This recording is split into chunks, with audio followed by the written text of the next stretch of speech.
പ്രിയ സഹോദരങ്ങളെ, ദൈവകരുണയുടെ നൊവേനയുടെ 3-ാം ദിവസം ഭക്തിതീക്ഷ്ണതയും വിശ്വസ്തതയുമുള്ള ആത്മാക്കളെ കർത്താവിൻ്റെ അടുത്ത് കൊണ്ടുവന്ന് അവർക്ക് വേണ്ടി പ്രാർത്ഥിക്കുവാനാണ് ഈശോ ആഗ്രഹിക്കുക.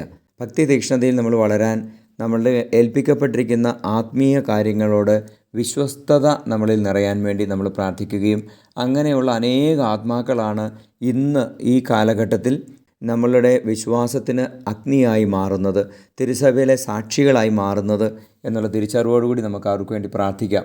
റോമ 12:11 വചനം പറയുന്നു, തീക്ഷ്ണതയിൽ മാന്യം കൂടാതെ ആത്മാവിൽ ജ്വലിക്കുന്നവരായി കർത്താവിനെ ശുശ്രൂഷിക്കുവിൻ.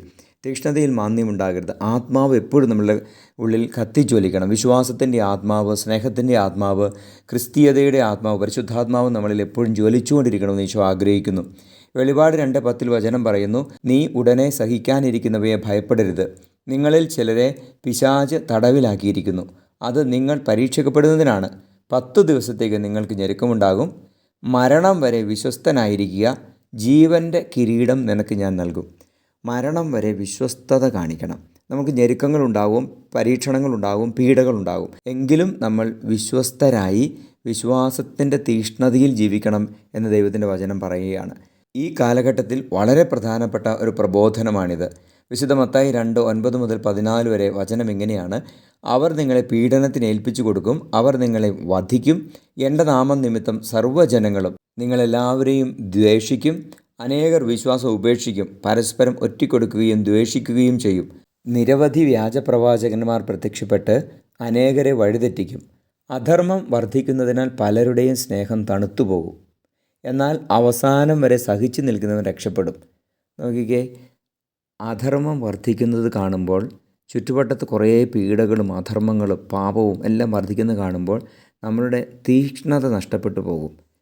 എന്നാൽ വചനം പറയുന്നു, തീക്ഷ്ണതയിൽ മാന്യം കൂടാതെ ആത്മാവിൽ ജ്വലിക്കുന്നവരായി ആ സാഹചര്യങ്ങൾ നമ്മൾ സാക്ഷികളായി മാറണം.